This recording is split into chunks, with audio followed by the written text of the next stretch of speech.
નમસ્કાર ખેડૂત મિત્રો, શક્તિ ફાર્મિંગ એન્ડ એગ્રીકલ્ચર ચેનલમાં આપનું સ્વાગત છે ને હું છું રાજેશભાઈ। તો ખેડૂત મિત્રો, આ છે અમારું જીરું બ્લોક નંબર 2માં, જે આની અંદર ગયા રવિવારે પાણી સાથે માઇકોરાજા, યુરિયા ખાતર અને બીજું ઓર્ગેનિક ફર્ટિલાઇઝર એટલે કે ટાઈગર પાવર પ્લસ ખાતર, તે ત્રણેયનું મિશ્રણ અને સાથે હુમિક પણ હતું। હુમિક, માઇકોરાજા, યુરિયા ખાતર અને ટાઈગર પાવર પ્લસ ખાતર, તો બે જાતના ખાતર હુમિક અને માઇકોરાજા એની અંદર ઉપયોગ કર્યો તો પાણી સાથે પાવામાં, તો એનું રિઝલ્ટ પણ સારું મળ્યું છે અને જીરું સારું થઈ ગયું છે। તમે જોઈ શકો છો બ્લોકમાં સારું એવું જીરું છે અને હુકો પણ આગળ નથી વધ્યો અને હુકાની દાખલ જ નથી થયો આની અંદર હુકો। તો આવી રીતનું સારું એવું રિઝલ્ટ છે ને હવે હાલની સ્થિતિની અંદર જો આજે વાત કરીએ તો આજે શુક્રવાર અને 2 દિવસથી ઝાકળ આવે છે। જે પરમ દિવસે આની અંદર ઘણો બધો ઝાકળ હતો, જે છોડ છે તે આખા આમ વરસાદ આવ્યો એમ પલ્લી અને બપોર સુધી ઝાકળ હતો અને કાલે થોડોક ઓછો હતો અને આજે પાછો વધારે હતો, આજે શુક્રવારના દિવસે। તો આજે તો આની અંદર એટલો બધો ઝાકળ હતો કે બપોરના 1 વાગ્યાના સમયે પણ ઝાકળ આની અંદર છોડની અંદર ભર્યો હતો। જે અમારે આ જીરું છે તે થોડુંક પારવું છે વાવેલું, જેમ કે જીરુના કેરાની અંદર ઘણા બધા ખાલે છોડ છે એટલે આમાં જલ્દી ઝાકળ ઉડી જાય છે। પણ બીજા મિત્રોને જે ઘાટા વાવેતર છે તેમાં તો બપોરના 1-2 વાગ્યા તોય પણ ઝાકળ હતો। તો આવા ઝાકળ આવવાથી જીરાની અંદર હાલની સ્થિતિની અંદર હવે આવશે કાળી શરમીનો એટેક, એટલે કે કાળિયું। જે કાળી શરમી છોડમાં જે ઉપર ફ્લાવરિંગનું જે ડોડવું આવે ત્યાર પછી જે ફ્લાવરિંગના ડોડવાની નીચે જે દાંડલી પાતળી હોય છે એની અંદર દાંડલી વળી જાય ઝાકળ આવવાથી, અને ત્યાર પછી એની અંદર કાળી શરમીનો ડાઘા પડતા હોય છે અને ત્યાર પછી એની અંદર કાળી શરમી ઉત્પન્ન થતી હોય છે। તો આ કાળી શરમીના રોગને નિયંત્રણ માટે આપણે અગાઉ જ જો સારા એવા છંટકાવ લઈ લઈ તો કાળી શરમી ન આવે અને જીરાની અંદર નુકસાન ઓછું થાય છે। તો જીરાની અંદર આજે લેવાનું છે આપણે ટાટા રાલીઝનું એરગોન। તો એરગોન અમે ગયા વર્ષે પણ છાંટ્યું હતું, 2 છંટકાવ લીધા હતા જીરાની અંદર અને કાળી શરમી બિલકુલ નહોતી આવી। અને એરગોનનો છંટકાવ લીધો હોય ત્યાર પછી ગમે એવા ઝાકળ આવે કે વરસાદ પણ આવે માવઠાનો, જીરાને કોઈ પણ જાતનું કાંઈ નુકસાન નથી થતું, એવી રીતનું આ કામ આપે છે એરગોન ટાટાનું। અને શરમી ન આવી હોય ત્યારે જ આનો ઉપયોગ આપણે શરમી આવ્યા પહેલાં જો કરવી તો શરમી આવતી જ નથી। અને જો શરમી આનો ઉપયોગ ન કર્યો હોય અને આપણે બીજા કોઈ ઘણા બધા ફૂગનાશકો આવે છે એ આપણે છાંટતા હોય કે શરમી નથી આવી એટલે આપણે શરમીનું ટેકનિકલ નથી છાંટતા, તો શરમી આવી જ ગઈ હોય તો આનાથી વિશેષ પણ આવે છે ટાટાનું જ સાર્થક। ટાટાનું સાર્થક આવે એ આપણે શરમી આવી જ ગઈ હોય ને તો આ શરમી આવ્યા પછી એનો છંટકાવ જો લઈ તો શરમી ત્યાં અટકી જાય છે, આગળ નથી વધતી।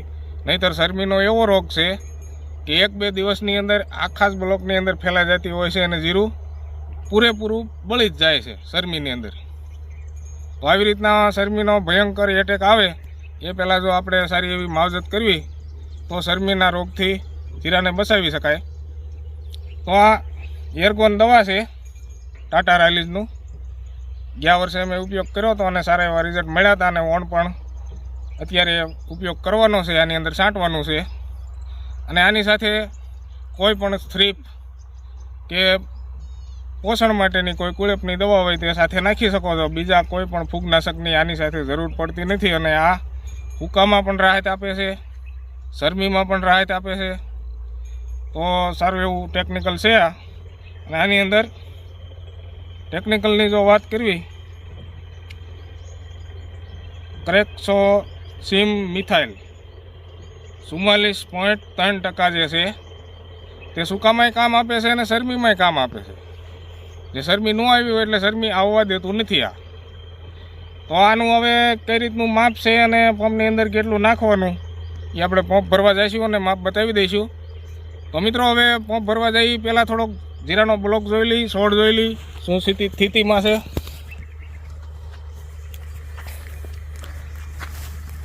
મિત્રો આવી રીતનું જીરું છે। અને પાણી પાયું એના 4 થી 5 દિવસ થઈ ગયા છે. રવિવારના દિવસે પાણી પાયું હતું. તો આવી રીતનું જીરું છે અમારું. અને થોડુંક પારવું વાવેલું છે, જેનાથી શરમીના એટેક ઓછા લાગે અને ઝાકળ પણ જલ્દી ઉડે, તો ઝાકળ પણ ઓછો નડે છે. તમે જોઈ શકો છો જીરું આ બ્લોકની અંદર. આપણે દરખેલ વિડીયામાં જીરું દેખાતું નહોતું એવું હતું. આપણે વિડીયામાં જીરું જોવું હોય તો ઝૂમ કરવું પડતું, અને આ વખતે બિલકુલ ઝૂમ નથી કર્યું, તેમ છતાંય જીરું દેખાય છે સારું એવું. જે ક્યાંક પારવું છે તેમાં નાનું અમથું ખાલું છે, ક્યાંક વેચનું ખાલું અને ક્યાંક ફૂટનું ખાલું. બાકી છોડની અંદર, કેરાની અંદર આવી રીતના છોડ છે. અને આમ આપણે આડે ઉલે જોઈ તો પાળા પણ નથી દેખાતા, એવડું જીરું થઈ ગયું છે. તો આવી રીતનું જીરું છે અને સારું એવું જીરું છે. તો હવે આની અંદર હાલની સ્થિતિમાં જે ઝાકળના એટેક ચાલુ થયા છે, તો ઝાકળ આવવાથી જીરાની અંદર તો પહેલો એટેક જીરામાં ભૂમકા અને ફૂલ અવસ્થાના દોડવામાં શરમીનો જ એટેક આવે છે વધારે ઝાકળ આવવાથી. તો સારું એવું આપણે ફૂગનાશક જે શરમીમાં કામ આપે એનો છંટકાવ જો આપણે અગાઉ લઈ લઈએ તો શરમી ન આવે અને જીરું આપણું તંદુરસ્તથી રહે અને પાકી જાય, એના માટે આપણે માવજત કરવાની છે. તો ચાલો મિત્રો, હવે જઈને પંપ ભરીશું અને દવાનું માપ પણ બતાવી દઈ. મિત્રો આ છે ટાટાનું એર્ગોન, અને આવી રીતનું કંઈક પેકિંગ આવે છે અને આ ઉપર માપ્યું છે આવું. અને હવે આને આપણે ખોલીશું અને આની અંદર ઉપર જે પ્લાસ્ટિકનું કંપનીનું લેબલનું પેકિંગ લગાવેલું હોય છે, જે અમે તોડી નાખ્યું છે ચાકુથી.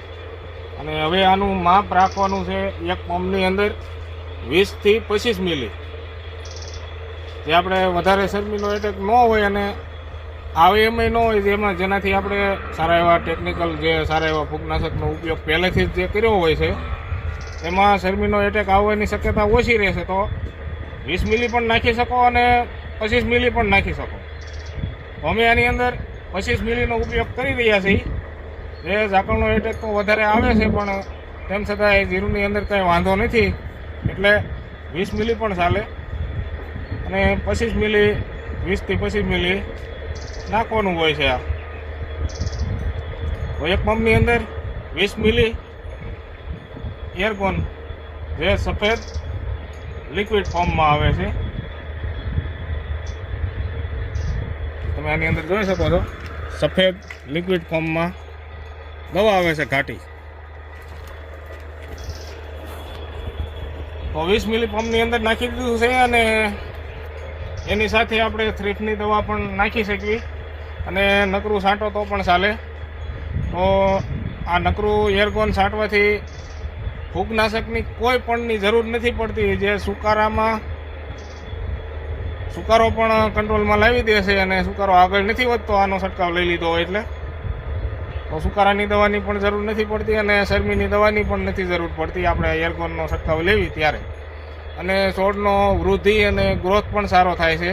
જે મેં ગયા વર્ષે 2 છંટકાવવાના લીધા હતા અને એનું સારું એવું રિઝલ્ટ મળ્યું હતું. અને જીરાની અંદર શરમી પણ નહોતી આવી, અને જીરુંનો ગ્રોથ અને વૃદ્ધિ પણ સારી હતી, અને દાણો બનવામાં પણ સારું એવું કામ ભજવે છે. આ જે બીજી કોઈ પણ આપણે શરમીની દવા, જેમ કે જટાયુ, ક્લોરોથાનોલિલ, એના આપણે હેવી શરમીના ટેકનિકલ છાંટવી, તે ટેકનિકલ ગરમ આવતા હોય છે, જેનાથી છોડની અંદર જે પાણીનો ભાગ વધારે હોય તેને સૂકવે છે અને પાણીને કંટ્રોલમાં લાવી દે છે. જે દાંડલીની અંદર આપણે પાણીનો ભાગ હોય, જે આપણે પાણી પાયું હોય, અને ત્યાર પછી શરમીનો એટેક વધારે આવતો હોય છે, જેનાથી છોડની અંદર અને છોડની દાંડલીની અંદર પાણીનો વધારે ભાગ પાણીનો હોય એને સૂકવે છે, જેનાથી જીરું જલ્દી પાકતું હોય છે.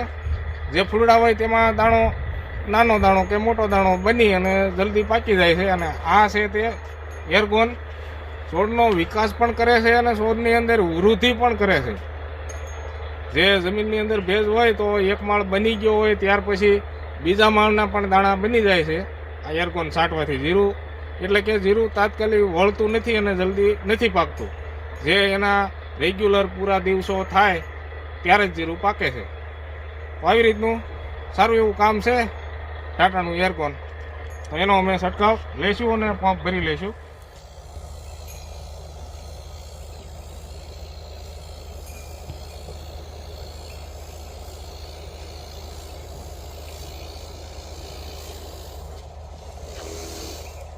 તો મિત્રો આવી રીતની દવા અને વીઘે 2.5 થી 3 પંપ તો છાંટવા જ જોઈએ. જે વીઘે 3 પંપ જેવા જાય તો સારું એવું રિઝલ્ટ મળે અને છોડમાં મોટા છોડ છે અને બધે થડ લગી જણ લાગી જાય તો સારું એવું રિઝલ્ટ મળે છે. તો આવી રીતની દવા છાંટી દઈશું અને હજી આ દવાનું કેવું રિઝલ્ટ મળે તે આગળના વિડીયોમાં અને કેવું જીરું થાય છે આગળ સમય જતા અને કેવો વિકાસ થાય છે, શરમી આવે છે કે નહીં તે આગળના વિડીયોમાં બતાવશું. તો હવે આપણે વિડીયો પૂરો કરવાનો સમય થઈ ગયો છે. તો જે કોઈ મિત્રએ ચેનલ સબસ્ક્રાઈબ ન કરેલી હોય તે ચેનલને સબસ્ક્રાઈબ કરી લેજો અને વિડીયોને આગળ લાઇક શેર કરજો. તો હવે આપણે વિડીયો પૂરો કરીશું. જય જવાન જય કિસાન.